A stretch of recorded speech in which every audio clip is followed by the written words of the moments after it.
Hey guys, so the 2022 Senate races are just around the corner. The campaign season is just about to begin. We're going to see many more announcements for campaigns. We've already seen very many from many different candidates all across the country, and in a couple of months we'll see a lot more, and then we will have the 2022 Senate primaries for the respective parties in early 2022, and then of course the election in November. So things are just starting to pick up here, and so I'm going to start off by filling in the solid seats, and today I want to take a look at the most competitive races for the 2022 midterms, because there are 34 races in 2022. However, only really some of them are competitive at all. So filling in these solid states, I'm going to fill in all these solid and pretty much likely states for both of these parties. States like Iowa, Ohio, I'm just going to put them as likely just in terms of the chances of winning, and then Florida as well. So really, these are states that really won't be too competitive. If you have a very good candidate, say in Missouri, and a really bad Republican, so very good Democrat and very bad Republican in Missouri, the Democrat could have a chance. Roy Blunt only won by 2%, despite the state being as red as Missouri. But still, these states are far less competitive than really these 7 states. These 7 seats here: Nevada, Arizona, Wisconsin, New Hampshire, Pennsylvania, North Carolina, and Georgia. It's really going to be these 7 races that decide the outcome of the 2022 midterms and decide whether or not Joe Biden, in the second half of his term, will be able to get anything done. Because if Joe Biden cannot control the Senate in 2022, his agenda will be very difficult to achieve. So before we go any further, make sure you join my Discord server if you have not. The link to which is at the very top of the description below. We have a pretty cool mock government on there, so make sure you join that if you have not. So the first state I want to take a look at is the state of Nevada. This seat is currently held by incumbent Senator Catherine Cortez Masto. She currently does have a pretty good chance of winning, and for Catherine Cortez Masto, she ran against Joe Heck in 2016, so this is her first re-election campaign. And before this, of course, Nevada Senate seat was held by Harry Reid. Harry Reid was, of course, the longtime Democratic leader in the Senate, both majority and minority leaders at different points in his life. And so 2016, he decided to retire, and that is why Catherine Cortez Masto became a Democratic nominee, and she ran and defeated Joe Heck to become the senior senator in Nevada. And so for this state, as you can see, she really only won one county. That's Clark County, which is where Las Vegas is located. So really, the state of Nevada, it's just like the states surrounding it. States like Idaho, Utah, Wyoming, all these red states. Nevada really is like those states, with the exception of Las Vegas, and that's where a huge population, a huge chunk of the population is. And that is why Nevada is so much bluer, especially in this area, than basically the entire state. So taking a look at the chances here, the Democratic Party is definitely in the advantage here. They have a 68% share right now. It's been pretty consistent. Catherine Cortez Masto is a pretty strong candidate, not too strong. Nothing special, but definitely she's a candidate that can definitely win her race in 2022 if things do go well for her. So the state currently does lean a little bit towards the Democratic Party. That's definitely true. Of course, in 2016, this was not too great of a year for the Democratic Party. She was able to win her seat when Democrats lost races in many other states. They lost the Senate 48-52. It was an improvement off of 2014, but still nowhere near a good year for the Democratic Party when the Republicans won both the Senate and the House, as well as the presidency in 2016 with the election of Donald Trump. The next I want to take a look at is the state of Arizona. So now the Democrats are up at 47 and the GOP at 47 seats as well. Now the race in Arizona is definitely going to be very interesting. The Arizona GOP right now is just in complete disarray after the 2020 election when Donald Trump lost the state, and Donald Trump to this day refuses to accept that he lost in the state of Arizona, and he blames the governor of the state for his loss. And in 2022, it's going to be difficult for the GOP to win this because they just do not have that many great candidates in Nevada. And you saw in 2018 and 2020, they ran the same candidate, the same Trump candidate, and they both lost. And, in 2020, Trump lost the state as well. So just, trying to pander to Donald Trump is not going to work, especially when Arizona has been shifting to the left over the last couple of decades. So if you look at the Senate elections in the state of Arizona, in 2016, of course, it was red for John McCain. However, in 2018, Kyrsten Sinema won a Democratic seat in the state for the first time in decades. She won by over 2.3% over Martha McSally, who was the Republican. And then after John McCain passed away, so in 2019, Martha McSally was appointed to fill the vacancy left by John McCain. And so Martha McSally became the incumbent, And so she ran in the 2020 special election because she was appointed. And in the 2020 special election for the Senate, Mark Kelly defeated the incumbent, which would be Martha McSally. So definitely Martha McSally was a very, very weak candidate. She lost to Kirsten Sinema first in 2018. Both of them were former representatives, but in 2020, she lost again, this time as the senator, as the incumbent, as the person already in Washington doing their job. She lost to Mark Kelly. Mark Kelly being a very strong candidate. I think it's definitely, says more about Mark Kelly defeating an incumbent than Kirsten Sinema defeating just a representative who is not even in the Senate yet. So definitely Mark Kelly has an advantage in this race, less than in Nevada, obviously, but still 63-38 is pretty good in terms of odds for Mark Kelly. Mark Kelly is definitely a strong candidate in a state that is becoming increasingly blue over the last couple of decades. If we look at the presidential results over the last couple of years, as you can see, 2020 did flip blue, but in 2016 it was won by Trump by just 3.5%. In 2012, Romney won it by 9.1%. 2008, McCain won it by 8.5%, but he was a substantially weaker candidate in 2008 than Mitt Romney in 2012. But if you go back to the Bush era, 2004, Bush 10.5%, 2000 it was Bush 6.3%. Clinton won it in 1996. That was an anomaly. That was the one time the Democrats won it since, I believe, the 40s.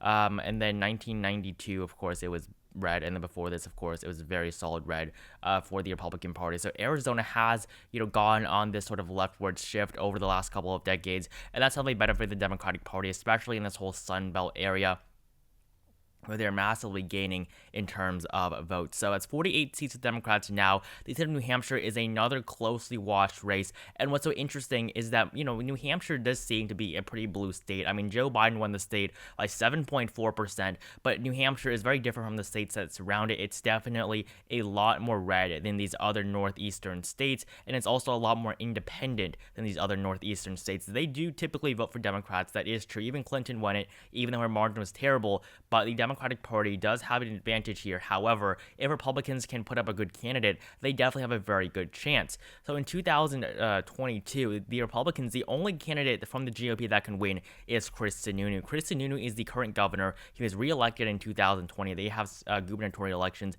every 2 years. It would make a lot of sense for Chris Sununu to run. I believe he's definitely going to run. He is the only one with a chance to defeat incumbent Maggie Hassan. So Maggie Hassan defeated the previous incumbent Kelly Ayotte. So Kelly Ayotte was in the Senate, but she lost to Maggie Hassan in 2016. She lost by 0.2%. So Maggie Hassan's margin was actually larger or smaller than Hillary Clinton's margin in this state, which I do think is pretty interesting. But she did defeat an incumbent senator, which is a lot harder to do. Kelly Ayotte was not the strongest candidate. Maggie Hassan was the former governor at this point, but Chris Sununu on the same ballot in 2020 went 65.1%, not the same ballot, but if you look at the 2020 results for the Senate, so there was a Senate election in 2020. Jean Shaheen won by 15.6% over Corky Messner. She won by 15.6%. On that same ballot, Chris Sununu, a Republican, went 65% of the vote, won by 32%.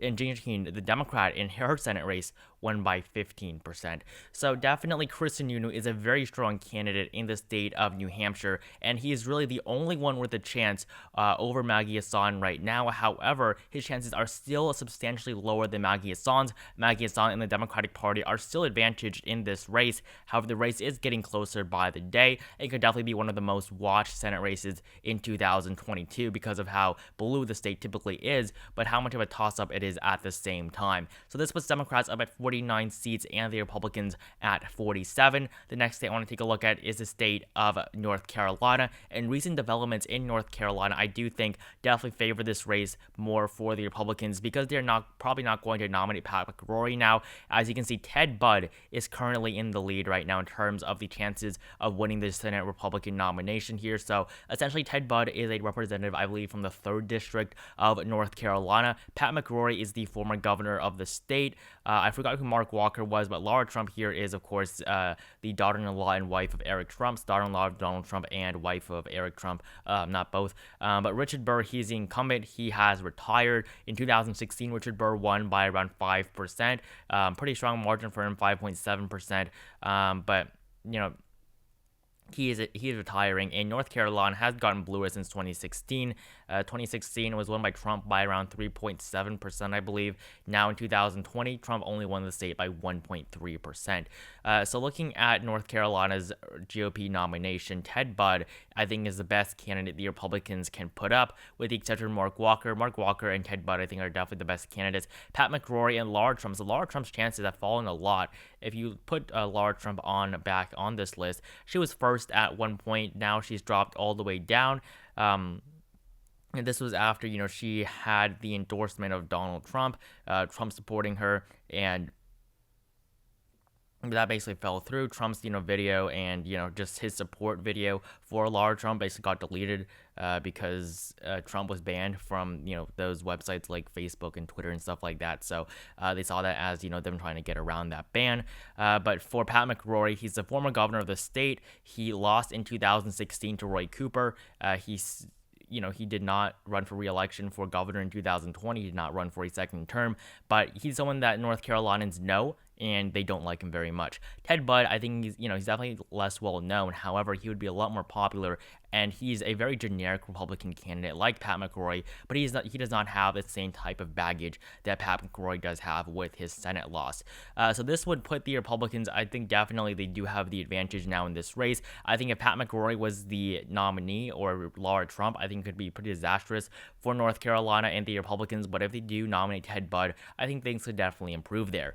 And then in the state of Georgia, this is Raphael Warnock's seat. He, of course, won the Senate special election in 2016 here. Not 2016, 2020 here. So just a couple months ago. After 2021, really, that was when the runoff was. But for 2020, Raphael Warnock defeated incumbent Kelly Loeffler in the special election. Loeffler was appointed in 2020, early 2020 in January, I believe.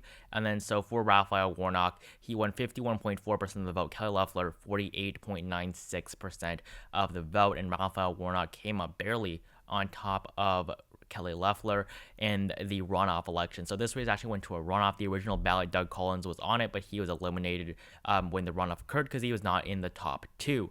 Now, for the chances here, Raphael Warnock definitely does have a good chance right now. His chances have been increasing over the last couple of months. And so for the GOP nomination here, Herschel Walker is currently the front runner on top of Kelvin King and Kelly Loeffler. I think you have these other minor candidates, David Perdue on there as well.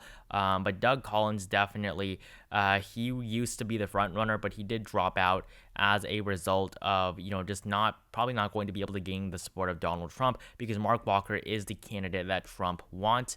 And Herschel Walker does also have the highest chance of winning. He's the only one that polled on top of Raphael Warnock, but it's so early and people really don't know him as much as these other politicians. So definitely Mark Walker, he's a former football player and he played in the NFL, but he definitely has a good chance, and I think he would be the best candidate right now for the GOP. As of right now, things could come out against him in the future that could definitely hurt his chances at the Senate. So the Democrats are still favored in Georgia, and they're also favored in Pennsylvania. The reason why in Pennsylvania, another pretty close and a contested race here, is because the Democrats are expected to nominate John Fetterman. So the Democratic Party right now has a 60-40 chance in terms of flipping this seat. This seat is currently held by Republican incumbent Pat Toomey. Pat Toomey won re-election in 2016 with 48.8% of the vote. Definitely very narrow victories, and a very narrow victory for him as well in 2010 when he won his first election with just 51% of the vote. He's retired, saying that it's just become too hard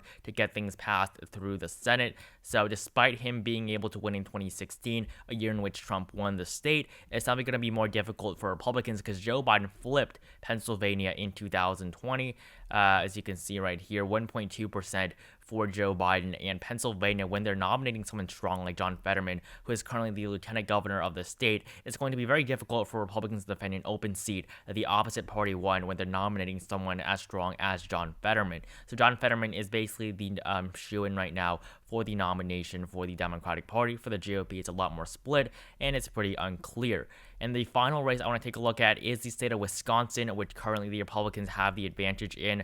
Ron Johnson is the incumbent. However, in 2016, when he ran for re-election, he ran against Russ Feingold. So essentially, Russ Feingold was in the U.S. Senate. He was first elected in 1992. He served until he lost his, I believe, Russ Feingold served until he lost his fourth election in 2010. He lost to Ron Johnson in 2010. As you can see, before this, Russ Feingold was the incumbent, but in 2010, he lost against Ron Johnson. This was a pretty big upset. I mean, just looking at the presidential results from 2008, so 2 years before this election, Barack Obama won Wisconsin by 13.9%. Wisconsin was never bluer. Wisconsin was, in recent history. So Wisconsin was bluer in 2008 than it had really ever been over the last couple of decades before it. But Russ Feingold lost just 2 years later in this state, and he was a fourth-time incumbent. 2016, Russ Feingold challenged Ron Johnson once again, and this time he was also expected to win his race, but he lost against Ron Johnson in a pretty surprising loss. I mean, 2016, Hillary Clinton only lost Wisconsin by 0.7%. Russ Feingold lost by over 3% in Wisconsin. So I think that Ron Johnson definitely proved that he was a strong candidate for the state, but there's the possibility of him retiring, and that is why his chances of winning the nomination are not the highest as of right now. He could definitely, still face a very tough re-election for a third term, even if he was able to run, and he did win the Republican Party nomination. So no matter who it is, it's going to be a tough race. Republicans right now, they do have the advantage. Biden barely won Wisconsin. This was his narrowest margin in the Rust Belt. He only won it by 0.63%. So the map right now, the Democrats are favored in 51 seats, Republicans at 49. Remember, Democrats only need 51 seats to win the Senate. 50 seats. The Republicans need 51, which means that if the GOP wants to win the Senate, they have to flip any of these 4 seats, because really if they flip one, it's going to be one of these 5. I mean, not 4, but 5. If they flip one, the highest chance that they have of flipping one right now is probably Georgia. Then they do have actually keeping Pennsylvania, and then they would have to flip one of these other 4 states, which does seem a little bit unlikely. However, a lot can change. And so yeah, that'll be it for this video. Make sure to join my Discord server if you have not. The link is at the very top of the description below. We have a pretty cool mock government on there, so make sure to join that if you have not. Like this video down below as well if you enjoyed it. Subscribe to my channel if you have not. Comment down below, who you think will win in 2022. I'll be having a 2022 Senate election night coming out very soon. Hope you guys stay tuned for that. So thank you guys so much for watching, and I will see you guys in the next video.